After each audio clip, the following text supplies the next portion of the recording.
아멘. 네, 할렐루야. 찬양대 귀한 찬양 감사합니다. 우리 옆에 계신 분들 우리 함께 인사하도록 하겠습니다. 사랑합니다. 축복합니다.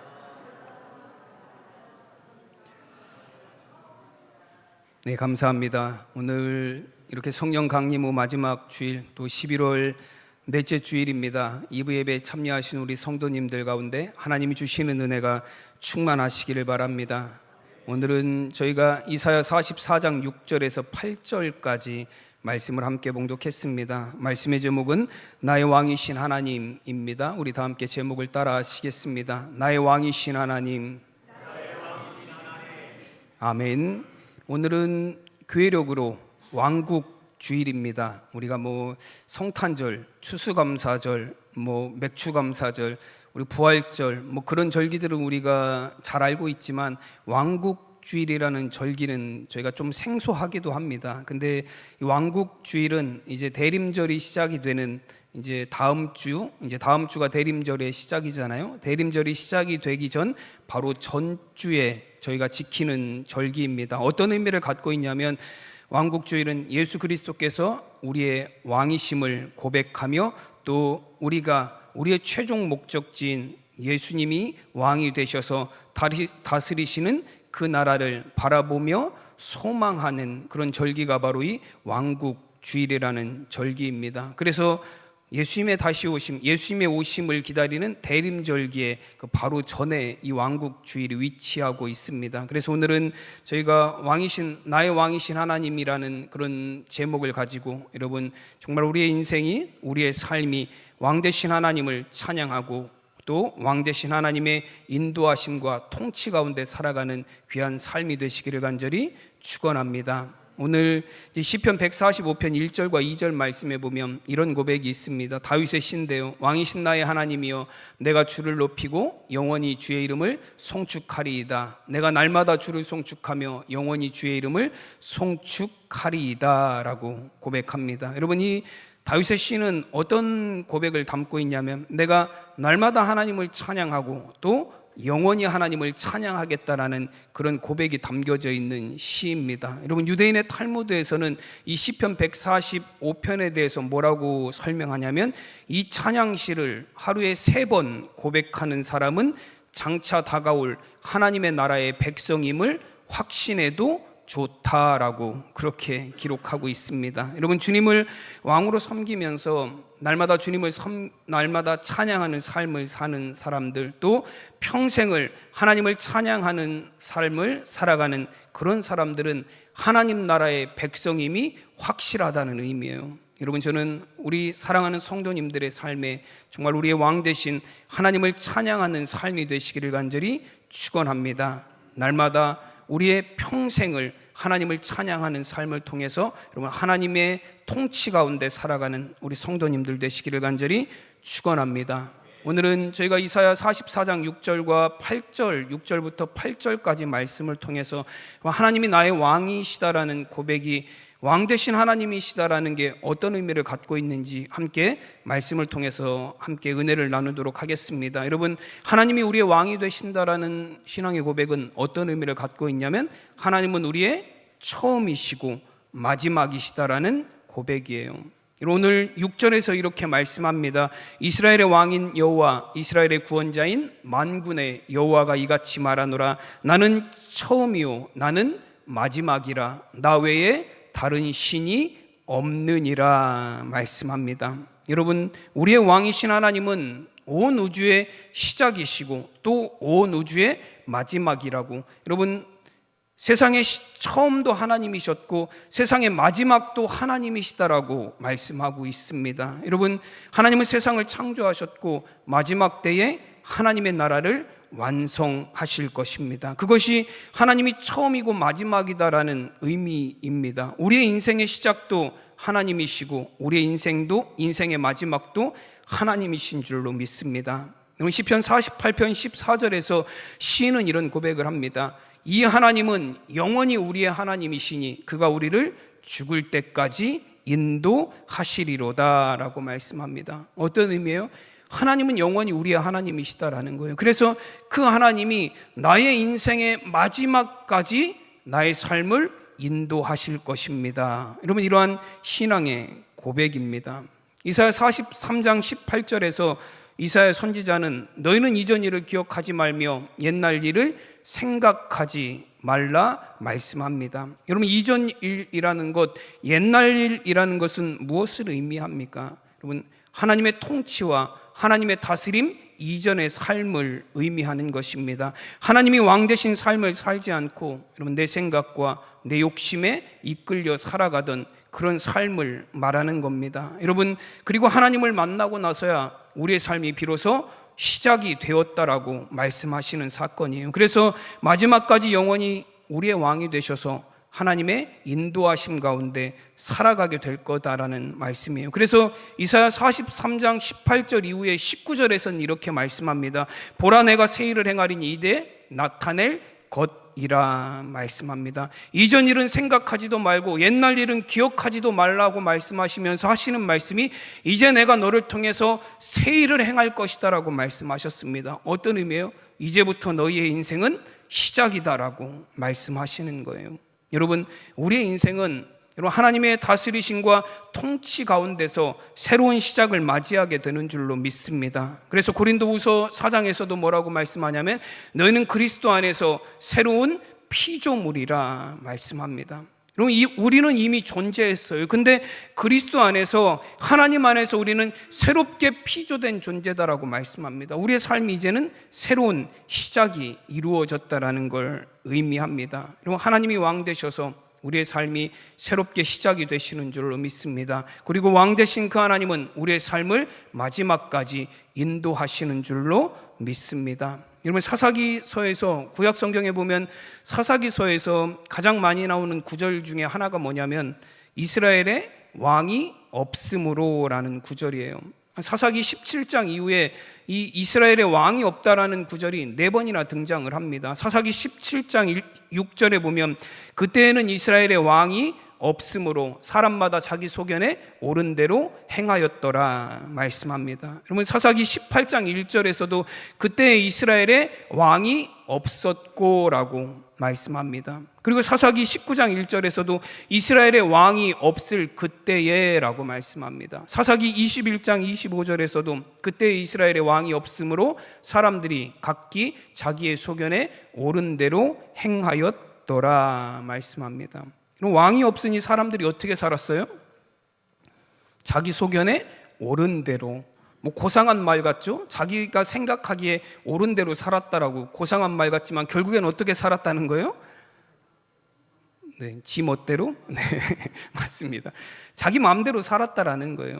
왕이 없으니 사람들의 삶이 어떻게 되냐면 자기 마음대로 내 욕심에 이끌려서 내가 원하는 대로 살아가는 삶이 되었다라는 걸 의미합니다. 여러분, 왕이 없다라는 것, 통치자가 없다라는 것, 내 삶을 다스리시는 분이 없다라는 건 그런 걸 의미합니다. 다 내가 원하는 삶을 살아가는 거예요. 여러분, 세상이 사람들이 다 내가 원하는 대로 살아가는 세상이라면, 내가 내 소견에 옳은 대로 살아가는 세상이라면 세상은 어떻게 될 것 같으세요?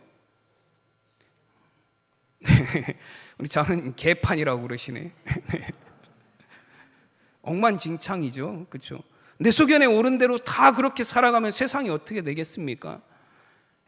정말로 장로님 얘기하신 대로 개판이에요. 엉망이 돼버리고 말 거예요. 다 자기 주장만 하고 다 자기 욕심만 부리고 다 자기 생각이 옳다라고 생각하며 말하는 세상은 엉망인 세상입니다. 그런 세상이 바로 지옥과도 같은 세상이겠죠. 그래서 여러분, 사사기서를 읽어보면 그리스도인들조차도 17장에서 21장까지 사사기의 내용은 읽다가 성경을 덮어버리고 싶은 심정이에요. 왜냐하면 너무 그 시대에 일어나는 일이 악하기 때문에 그래요. 정말 우리가 상상할 수 없는 일들이 사사기 17장에서 21장까지 일어납니다. 그리고 그 원인이 뭐라고 말씀하시냐면 왕이 없으므로 자기 소견에 옳은 대로 행하였기 때문이다라고 말씀합니다. 여러분, 그래서 이익상 목사님이 쓰신 그 사사기 강해집에 보면 제목이 뭐라고 되어 있냐면 내가 왕이었습니다예요. 그리고 소제목으로 뭐가 되어 있냐면 스스로 왕이 되려고 했던 사람들의 이야기라고 되어 있습니다. 여러분, 내가 왕이 되어서 또 어떤 사람들은 스스로 왕이 되려고 사는 그런 세상이 어떤 세상이냐면 지옥과 같은 세상이 될 거다라는 거예요. 여러분, 왕이 없어서 자기 마음대로 자기 소견대로 살아가는 사람들이 가득한 세상은 여러분 정말로 사사기 시대처럼 끔찍한 죄악의 시대가 될 것이다라고 말씀합니다. 여러분, 사사 시대는 하나님이 주신 계명이나 말씀과 명령은 다 사라지고 사람들이 자기 욕심대로 살던 시대였습니다. 그리고 왕 대신 하나님을 버리고 스스로 왕이 되어서 살아가던 시대입니다. 그리고 그런 세상이 얼마나 망가질 수 있는지를 보여주는 것이 바로 사사기서의 말씀이에요. 결국 이 책에서 이익상 목사님은 사사기의 기록 목적을 이렇게 적어놨어요. 다시 세워야 될 하나님의 성전과 미래의 이스라엘 공동체의 왕이 하나님이시다라는 걸 선언하는 책이다라고 되어 있어요. 결국 왕이 없는 시대를 살아가는 사람들의 삶의 모습을 통해서 그 책을 통해서 그 성경을 통해서 하나님이 우리에게 주시는 말씀은 무엇이냐면 하나님이 너희의 삶의 왕이 되실 때 정말로 진정한 평화가 이루어지는 나라가 될 것이다. 그런 삶이 될 것이다라는 걸 보여주는 책이 바로 사사기라는 말씀입니다. 여러분, 사사기서는 하나님께서 12명의 사사들을 보내셔서 이스라엘을 위기 가운데서 계속해서 건지시는 말씀이에요. 삼손을 비롯해서 입다, 기드온, 삼갈, 그리고 바락, 드보라, 여러 12명의 선지자들이, 이 사사들이 등장을 합니다. 그러나 결코 사사기서는 제목처럼 사사들이 주인공이 아니에요. 사사기의 진정한 주인공은 누구시냐면 하나님이시다라는 거예요.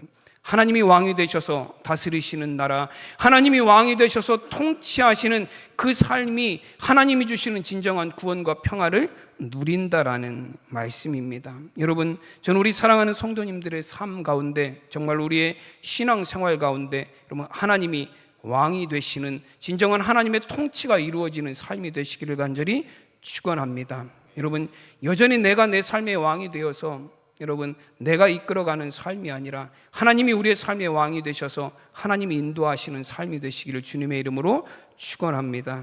여러분, 다윗은 40년을 이스라엘의 왕의 자리에 있으면서 이스라엘을 통치하고 다스린 왕이었습니다. 근데 여러분, 시편을 보면 다윗은 항상 시편에서 하나님을 뭐라고 표현해요? 나의 왕, 나의 주님이라고 그렇게 표현합니다. 시편 5편 2절 말씀에 보면 나의 왕 나의 하나님이여 내가 부르짖는 소리를 들으소서 내가 주께 기도하나이다 라고 고백합니다. 시편 24편 10절에서도 보면 다윗은 영광의 왕이 누구시냐 만군의 여호와께서 곧 영광의 왕이시로다 고백합니다. 특히 여러분 시편 36편에 보면 다윗의 시인데요, 그 시편의 표제는 이렇게 되어 있어요. 여호와의 종 다윗의 시라고 되어 있습니다. 여러분, 저는 다윗이 정말로 대단한 점이 여기에 있다라고 생각을 합니다. 왕의 자리에 있었지만 다윗은 항상 누구를 자신의 왕으로 고백했어요? 하나님이 나의 진정한 왕이시다라고. 그 하나님 앞에 서서 나는 왕이 아니라 나는 종입니다라고 다윗은 그렇게 고백을 했습니다. 여러분, 사람들이 낮은 자리에 있을 때 실제로 내가 그렇게 남들보다 높은 자리에 있지 않을 때는 겸손하기가 굉장히 쉽습니다. 그렇죠? 높은 사람들 앞에서는 스스로를 낮추고 겸손한 게 그렇게 어려운 일이 아니에요. 근데 진짜 내가 높은 자리에 있을 때, 내가 남들보다 힘 있는 자리에 있을 때, 내가 남들보다 권세를 가졌다고 생각할 때에, 내가 남들보다 큰 능력을 가졌다고 생각할 때, 그때 겸손한 건 정말로 쉽지 않아요. 높은 자리에서 겸손한 건 굉장히 쉽지 않습니다. 여러분, 예수님이 세상에 오셨을 때도 사람들이 예수님을 인정하지 않았어요. 그리고 이사야 선지자는 사람들이 예수님을 인정하지 않은 이유가 뭐라고 이야기하냐면 흠모할 만한 아름다운 것이 하나도 없었기 때문이다라고 이야기합니다. 이사야 53장 2절에 보면 그는 주 앞에서 자라나기를 연한 순 같고 마른 땅에서 나온 뿌리 같아서 고운 모양도 없고 풍채도 없은즉 우리가 보기에 흠모할 만한 아름다운 것이 없도다라고 말씀합니다.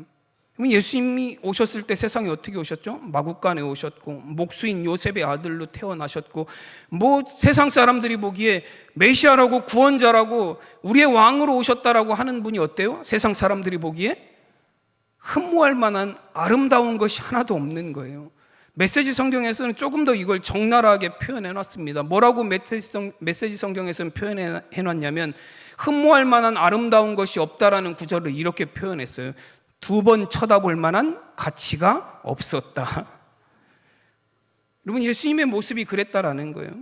메시아로 오셨다고 하는데 세상 사람들이 예수님이 우리의 구원자라고 이야기하는데 사람들이 예수님을 보기에는 2번 쳐다볼 만큼 그렇게 대단한 모습이 아니었다라는 거예요. 그래서 여러분, 예수님을 외면했고 십자가에 달려 죽으시는 예수님, 아무 힘과 능력도 없이 로마 군대에게 잡혀가서 십자가에 죽으시는 그 예수님을 사람들이 외면했다라고 이야기합니다. 여러분, 당시 사람들의 생각은, 겸손은 어떤 사람들이 하는 거예요? 예수님의 낮아짐은 어떤 사람들이 하는 거예요? 진짜로 낮은 사람들, 노예들이나 천한 사람들이나 낮은 자리에 있고 겸손하지, 힘있고 권력 있는 사람들은 겸손할 필요가 없다라고 생각하던 그런 시대였습니다. 그럼 다윗 왕도 마찬가지 아니겠습니까? 이스라엘의 다윗 왕보다 높은 사람이 누가 있나요? 이스라엘의 다윗 왕보다 높은 사람이 없어요.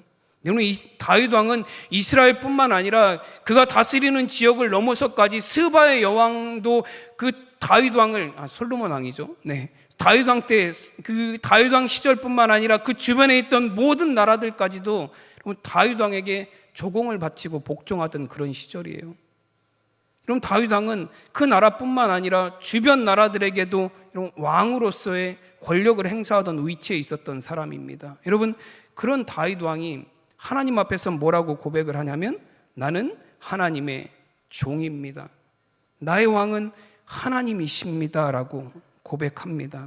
여러분, 사무엘하 23장 1절 말씀에 보면 이제 다윗 왕이 나이가 들어서 마지막 죽을 때가 됐을 때 유언을 남깁니다. 그 유언의 시작이 이러합니다. 그 유언에서 다윗은 나는 이런 사람입니다라고 자신을 이렇게 소개하고 있어요. 이는 다윗의 마지막 말이라. 이새의 아들 다윗이 말하며 높이 세워진 자, 야곱의 하나님께로부터 기름 부음 받은 자, 이스라엘의 노래 잘하는 자가 말하노라. 아멘. 여러분, 다윗은 자신을 세 가지로 여기서 표현합니다. 첫째는 자신을 뭐라고 이야기하냐면 높이 세워진 자라고 말합니다. 여러분, 다윗은 어떤 사람이에요? 높은 사람이죠. 왕이에요. 이스라엘의 다윗보다 높은 사람은 아무도 없습니다. 근데 다윗은 자신 스스로를 뭐라고 표현해요? 나는 높은 사람이 아니라, 나는 왕이 아니라 나는 높이 세워진 자입니다라고 고백을 합니다. 여러분, 이건 다른 의미예요. 나는 높은 사람입니다. 나는 높이 세워진 사람입니다. 여러분, 이 차이가 어떤 차이가 있나요? 나는 높은 사람이다라는 건 나는 이렇게 높은 자리에 올라온 대단한 사람입니다라는 얘기예요. 근데 여러분, 높이 세워진 자입니다라는 고백은 어떤 의미예요? 나는 내 능력으로 여기까지 올라온 게 아니라, 나는 내 힘으로 여기까지 올라온 게 아니라, 내가 잘나서가 아니라 하나님이 나를 왕으로 세워주셨습니다라는 고백이에요. 그래서 다윗이 두 번째로 자기를 소개할 때 뭐라고 소개하냐면 야곱의 하나님께로부터 기름 부음을 받은 자라고 소개합니다. 나는 스스로 높아진 사람이 아니고, 나는 스스로 왕의 자리에 올라온 사람이 아니고, 나는 이스라엘의 목동이었지만 그런 나를 하나님이 세워주셔서 이스라엘의 왕이 되게 하셨고, 기름 부어서 이스라엘을 통치하는 통치자가 되게 하셨습니다라는 고백이에요. 그리고 마지막으로 다윗은 자신은 어떤 사람이라고 고백을 하죠? 이스라엘의 노래 잘하는 자가 말하노라 말합니다. 여러분, 시편의 반 이상은 다윗이 지은 시들이에요. 그리고 시편의 시들은 전부 다 뭐죠? 노래입니다. 그래서 시편의 표제들을 보면 뭐라고 써져 있는 경우가 많냐면 인도자를 따라 부르는 노래, 뭐 그런 표현들이 쭉 표제에 붙어 있습니다. 시편은 노래예요. 근데 여러분, 이 노래와 찬양의 대상이 누구예요? 하나님이죠. 여러분, 다윗이 나는 이스라엘의 노래 잘하는 자입니다라고 표현하는 건 어떤 의미예요? 나는 하나님을 찬양하는 사람입니다라는 의미예요. 여러분, 이게 다윗의 인생에 대한 전부 평가예요. 나는 높이 세워진 자이고, 나를 높이 세우신 분은 하나님이시고, 그리고 나는 어떤 삶을 살아요? 평생 하나님을 찬양하는 삶을 살아가는 그런 사람입니다. 여러분, 이것이 다윗의 자신의 인생의 고백입니다. 다윗이 40년간 이스라엘의 왕의 자리에 있으면서 그 마지막 때가 되어서 마지막 말을 남길 때 다윗이 한 얘기가 뭐냐면, 나의 평생은 이런 삶을 살았습니다. 하나님의 부르심을 받아서 이스라엘의 왕이 되었고, 그리고 그 왕의 자리에서 하나님을 찬양하는 삶을 살았습니다. 나의 처음도 하나님이시고 나의 마지막도 하나님이십니다. 여러분, 이것이 다윗의 고백인 줄로 믿습니다. 여러분, 다윗이 왕으로서의 업적이 왜 없었겠습니까? 많은 업적을 남긴 사람이 다윗 왕이에요. 여러분, 다윗 왕만큼 훌륭한 왕이라고 이스라엘에서 평가받는 왕이 어디 있습니까? 성군으로 평가받는 사람입니다. 그런데 마지막에 남기고 싶은 것이 왜 없었겠습니까? 여러분도 마지막에 뭔가 남기고 싶으시잖아요. 그래서 세상에 위대하다라는 인물들은 마지막에 다 뭘 남기죠? 자신의 자서전을 남겨요. 인물들은 다 마지막 때가 되면 뭘 남기냐면 자서전을 남깁니다. 그 자서전에 뭘 기록하는 거예요? 자신의 업적들을 거기다 기록하는 거예요. 자신의 업적들, 내가 한 일들, 내가 이루어 놓은 일들, 내가 세상에 살면서 한 위대한 일들이 그 자서전에 다 담깁니다. 근데 여러분, 다윗은 자신의 자서전을 남기는 거예요. 사무엘하 23장에서 나의 삶은 뭐예요? 하나님의 부르심을 받아서 이스라엘의 통치자로 세워졌고, 그리고 하나님을 찬양하는 삶을 살았습니다.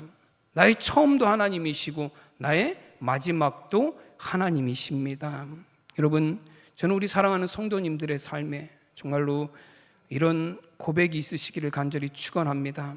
나의 처음도 하나님이시고 나의 마지막도 하나님이십니다. 나의 왕은 하나님이시고, 여러분, 처음부터 마지막까지 우리의 삶을 이끌어 가시는 분도 하나님이십니다. 여러분, 이런 신앙의 고백이 있으시기를 주님의 이름으로 간절히 축원합니다. 여러분, 하나님이 우리의 왕이시다라는 건 또 어떤 의미를 갖고 있냐면, 하나님이 우리의 삶을 인도하시고 통치하신다라는 의미를 갖고 있습니다. 여러분, 왕은 뭐 하는 사람이에요? 다스리는 사람이에요. 통치하는 사람입니다. 그 백성을 인도하는 역할이 바로 왕의 역할이에요. 우리가 구약 성경을 보면 그런 내용들이 쭉 나오잖아요. 왕들이 범죄하면 누구도 범죄하게 되어 있어요? 백성들도 똑같이 왕을 따라서 범죄하게 되어 있습니다. 왜냐하면 왕은 다스리는 사람이기 때문에 그래요. 그래서 백성들은 왕을 따라갈 수밖에 없습니다. 여러분, 하나님이 우리의 왕이 되신다라는 건 어떤 의미를 갖고 있냐면, 하나님이 우리의 삶을 인도하신다라는 걸 의미합니다. 그래서 오늘 7절에서는 이렇게 말씀합니다. 내가 영원한 백성을 세운 이후로 나처럼 외치며 알리며 나에게 설명할 자가 누가 있느냐? 있거든 될 일과 장차 올 일을 그들에게 알릴지어다 말씀합니다. 여러분, 하나님은 그의 백성들을 세우신 후에 계속해서 외치며 알리며 그들에게 말씀하셨다라고 하십니다. 그리고 하시는 말씀이 뭐냐면, 세상에 누가 있어, 어떤 신이 있어 나 하나님처럼 이 백성을 인도할 수 있겠느냐라고 말씀하셨어요. 여러분, 이사야 43장에서는 하나님을 이스라엘의 왕이라고 소개하면서 하나님을 어떤 분으로 표현하고 있냐면 길을 만드시는 분이라고 표현합니다. 이사야 43장 16절에 보면 나 여호와가 이같이 말하노라, 바다 가운데의 길을 큰 물 가운데에 지름길을 내고라고 말씀합니다. 또 이사야 43장 19절에서도 보라, 내가 새 일을 행하리니 이제 나타낼 것이라, 너희가 그것을 알지 못하겠느냐? 반드시 내가 광야의 길을 사막에 강을 내리니 라고 말씀합니다. 여러분, 하나님은 길을 내시겠다라고 말씀하셨어요. 바다 가운데 길을 내시겠다라고 말씀하셨고, 큰 물 가운데 지름길을 내며 광야의 길을 내며 사막에 강을 내시겠다라고 말씀하셨습니다. 여러분, 이스라엘 백성들은 애굽을 나와서 처음으로 어떤 장애물을 만나게 되죠? 홍해라는 장애물을 만나게 됩니다. 커다란 바다가 이스라엘 백성들이 가는 길을 막고 있었어요. 뒤에는 애굽의 군대가 쫓아오고 있었습니다. 여러분, 앞으로도 갈 수 없고 뒤로도 갈 수 없는, 정말로 앞뒤가 다 막힌 사면 초가와도 같은 그런 상황을 이스라엘 백성들이 만났어요. 그때 여러분, 모세가 두려워 떨며 어찌할 바를 알지 못하는 이스라엘 백성들에게 하나님의 말씀을 전합니다. 그럼 모세가 전한 하나님의 말씀이 이래요. 출애굽기 14장 13절에서 14절에 보시면, 모세가 백성에게 이르되 너희는 두려워하지 말고 가만히 서서 여호와께서 너희를 위하여 행하시는 구원을 보라. 오늘 너희가 오늘 본 애굽 사람을 영원히 다시 보지 아니하리라. 여호와께서 너희를 위하여 싸우시리니 너희는 가만히 있을지니라 말씀하셨습니다. 여러분, 하나님께서 이스라엘 백성들에게 계속해서 뭐라고 말씀하세요? 너희는 뭐하라 그러시죠? 열심히 싸우라 그러시나요? 가만히 있으라고 그러셨어요. 너희는 가만히 있으라고 말씀하셨습니다. 안 그래도 지금 이스라엘 백성들은 어떤 상황이에요? 아무것도 할 수 없는 상황이에요. 바다로 뛰어들 수도 없고 뒤에 쫓아오는 애굽의 군대에 대항해서 싸울 수도 없어요. 왜냐하면 애굽 왕 바로가 그냥 일부의 군대만 보낸 게 아니라 출애굽기 14장에 보면 있는 병거들 전부 다 보냈다고 그렇게 기록하고 있어요. 모든 군대를 다 이 이스라엘 백성들을 쫓아가는데 다 내보냈습니다. 그러니 여러분, 애굽 군대에 대항해서 싸울 수도 없어요. 지금 이스라엘 백성들은 아무것도 할 수 없는 그런 상황이에요. 정말로 사면초가처럼 동서남북이 다 막혀 있는 그런 상황입니다. 그때 하나님이 뭐라고 말씀하시냐면 가만히 있어라, 내가 너희를 도우겠다라고 말씀하셨어요. 그럼 사방은 다 막혀 있는데 어디로 길이 열려 있어요? 위로 길이 열려 있어요. 위로 길이 열려 있습니다. 하늘을 향해서 그 길이 열려 있어요. 그러나 여러분, 우리는 그 하늘로 갈 수가 없어요. 그래서 여러분, 어떤 상황이 벌어진 거죠? 너희는 가만히 있어라, 내가 너희에게로 가겠다라고 말씀하셨습니다. 여러분, 그래서 예수님이 이 세상에 오셨어요. 여러분, 하늘의 영광 보좌를 버리시고 예수님이 이 땅에 오셔서 죄로 인하여 사방이 막힌 삶을 살아가던 우리 가운데 오셔서 여러분, 하나님의 구원을 우리 가운데 이루어 주신 줄로 믿습니다. 여러분, 앞에는 홍해가, 뒤에는 애굽의 군대가 막고 있는 그곳에 하나님께서 그들 가운데 친히 임재하셔서 바다에 길을 내셔서 그 바다를 건너가게 하셨습니다. 광야에 길을 내셔서 그 광야 길을 이스라엘 백성들이 가게 하셨고, 사막에 강을 내셔서 그들이 마시게 하신 줄로 믿습니다. 여러분, 우리는 길을 찾으려 해도 찾을 수 없고, 우리는 길을 만들려 해도 사방이 막혀서 만들 수 없습니다. 그러나 하나님께서 우리 가운데 오셔서 길을 만드시고 길을 내주셔서 우리로 하여금 하나님의 길로, 또 하나님의 인도하심 가운데 거하게 하시는 줄로 믿습니다. 한 2주 전에 우리 그 연합성회, 지방 연합성회가 있었습니다. 김기성 목사님, 청파교회 원로 목사님이 오셔서 이제 성회를 인도해 주셨는데요. 이제 그 김기성 목사님이 쓰신 책 중에 고백의 언어들이라는 책이 있어요. 제가 이제 그 책을 뭐 한 작년인가 사서 이렇게 본 것 같아요. 근데 그 책의 서문에 보면 이 목사님이 이런 고백을 하셨어요. 어떤 고백이냐면 20대 이후에 목회자의 삶을 살았지만 단 한 번도 하나님에 대해서 확연하게 안다고 생각해 본 적이 없다. 하나님은 언제나 한 걸음 앞에서 나를 이끄셨다. 목회를 마무리하는 시점에 이르렀지만 하나님에 대해서 아는 것보다 모르는 것이 훨씬 더 많음을 시인하지 않을 수 없다. 그러나 잘 알지 못해도 나를 전적으로 맡길 수 있는 분이 계시다는 사실이 얼마나 든든한지 모른다. 여러분, 이런 고백을 하셨어요. 저는 이 서문을 읽으면서 이 목사님은 이제 은퇴하셨거든요. 이 책을 쓸 때는 아직 은퇴 안 하셨지만 이제 은퇴하셨어요. 그래서 원로 목사님이 되셨는데 43년인가 목회하셨대요. 40년 넘게 목회하신 목사님도 나는 아직 하나님에 대해서 모르는 게 훨씬 더 많다. 나는 여전히, 내가 40년 넘게 목회를 했지만 나는 여전히 아직도 하나님에 대해서, 그리고 믿음에 대해서 확실하게 알지 못한다라고 이야기하시는 걸 보면서 정말로 저는 이제 20년, 21년, 22년 목회하고 있는 이제는 뭐 중간쯤 온 목회자로서 나도 아직 갈 길이 멀구나 뭐 그런 생각을 하면서 우리 성도님들 생각도 해봤습니다. 여러분, 평생 하나님에 대해서, 또 말씀에 대해서, 그리고 평생 여러분 교회와 복음으로 위해 헌신한 목사님들조차도 희미해요. 하나님에 대해서 뭔가 분명히 알아서 하나님을 열심히 믿고 섬기는 게 아니에요. 근데 여러분, 이 목사님이 그래도 그 고백 중에서 두 가지 확실하게 확신하는 것이 있습니다. 첫째는 뭐냐면, 나는 하나님에 대해서 온전히 안다라고 말할 수 없지만 그래도 분명한 것 두 가지는 이야기하며, 첫째는 뭐예요? 하나님은 앞서가시며 나를 인도하시는 분이시다라는 거예요.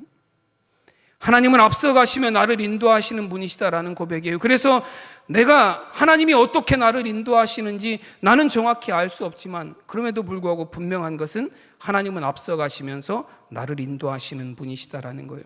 그리고 두 번째 고백은 뭐냐면 나는 하나님에 대해서 온전히 알 수 없지만 그래도 확실한 것 하나는 뭐냐면 나의 온 삶을 전적으로 맡겨도 되는 분이다라는 확신이에요. 여러분, 목사님은 그렇게 목회하셨다라는 거예요. 그 목회가 어떤 길로 하나님이 나를 인도하실지 알지 못하지만 그럼에도 나를 앞서가시며 인도하시는 하나님 앞에 맡기는 삶을 살았고, 내가 하나님에 대해서 온전히 알지 못하지만 그럼에도 불구하고 하나님 나를 구원의 길로 이끄시는 분이심을 확신하며 왕이신 하나님의 통치 가운데 그 삶을 온전히 던지는 삶을 살았다라고 고백하고 있습니다. 여러분, 우리의 신앙생활도 그러하지 않습니까?